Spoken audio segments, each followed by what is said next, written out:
Hello বন্ধুরা, চলে এসেছি আজকে একটা নতুন ভিডিও নিয়ে। আজকে তোমাদেরকে আমি দেখাবো কিভাবে ঘরোয়া পদ্ধতিতে ছোলা দিয়ে কচুর শাক রাঁধতে হয়, সেটাই তোমাদের সাথে আজকে আমি শেয়ার করব। ছোলা দিয়ে কচুর শাক রান্না করার জন্য প্রথমেই আমি নিয়ে নিয়েছি একটা বাটি এবং তার মধ্যে জল ঢেলে নিচ্ছি। তো এখানে বাটিতে জল নেওয়ার কারণ হলো ছোলাটাকে ভিজিয়ে রাখবো। যদি আমরা সকালে কিংবা দুপুরে করি, তবে রাতে ছোলাটা যদি ভিজিয়ে রাখি তাহলে ছোলাটা ভালো ভেজে ফোলে ছোলাগুলো, এর জন্য রাতে ভেজালে ভালো হয়। আর যদি তা না হয় তাহলে মিনিমাম 2 ঘন্টার জন্য ছোলাটাকে জলে ভিজিয়ে রাখতে হয়। ছোলাটা যতক্ষণ জলে ভেজানো থাকবে তার উপর নির্ভর করবে ছোলার ফোলাটা। তো যতক্ষণ ছোলাটা জলের মধ্যে থাকবে সেই অনুযায়ী ছোলাটা আর কি অনেকটা ফুলে উঠবে। ছোলা দিয়ে কচুর শাক করার জন্য প্রথমেই নিয়ে নিয়েছি কিছুটা পরিমাণ রাঁধুনি আর সাদা তেল। তোমরা সাদা তেলের পরিবর্তে সর্ষের তেলও ব্যবহার করতে পারো।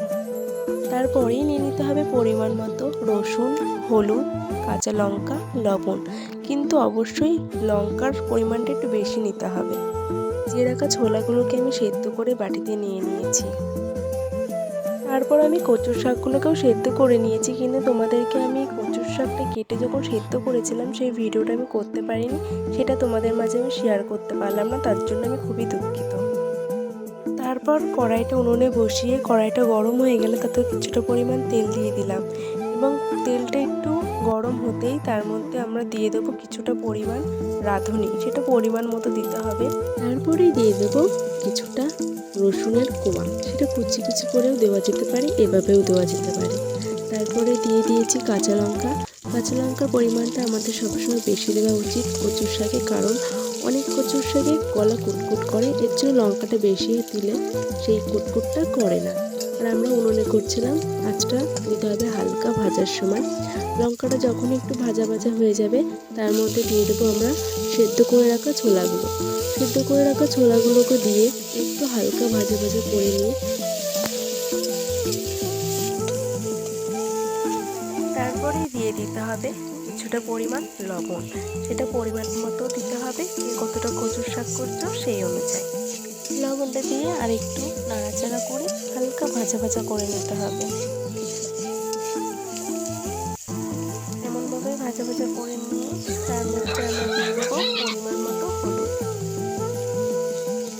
হলুদটা দিয়ে নিয়ে আমরা আবার একটু ভাজা ভাজা করে নেব।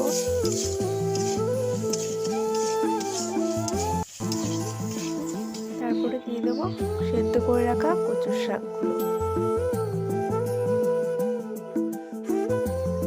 আমার সব কচুর শাক দেওয়া হয়ে গেছে, এবার শাকগুলোকে নেড়ে নেব। এবার কি করতে হবে, আমাদের অবিরাম নেড়ে নিতে হবে এবং আঁচটা বাড়িয়ে দিতে হবে। তোমরা দেখতে পাচ্ছ কতটা জলসা জলসা ভাব উঠে গেছে। তো যতক্ষণ এরকম জলসা ভাব উঠবে ততক্ষণ এটাকে জ্বালাতে হবে এবং জলটাকে পুরোটা টানিয়ে ফেলতে হবে। এমন করে 20-30 মিনিট জ্বালিয়ে যেতে হবে আমাদের, আর অবিরাম নেড়ে যেতে হবে। আর অবশ্যই উনুনের আঁচটা বাড়িয়ে রাখতে হবে। তারপরে যখনই নাড়বো তখনই আমরা এরকম খুন্তি দিয়ে ঘুরিয়ে ঘুরিয়ে জিনিসটাকে নাড়বো এবং ভালো করে ঘেঁটে দিতে হবে, জিনিসটা যাতে একদম গায়ে গায়ে লেগে যায়।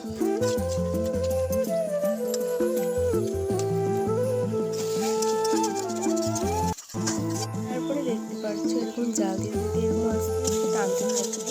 এরকম করে অবিরাম জাল দিয়ে যেতে হবে আমাদের 20-30 মিনিট।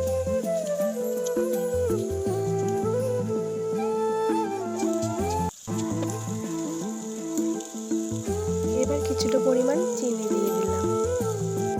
চিনি দিয়ে জাল দিয়ে নেওয়ার পর এরকম হয়ে যাবে। তারপরেও আমাদের আরও কিছুক্ষণ এগুলোকে ভালো করে ঘেঁটে জাল দিয়ে নিতে হবে।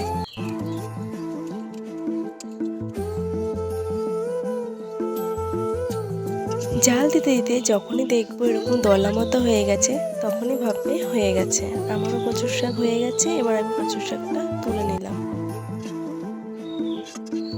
কমপ্লিট কচুর শাক।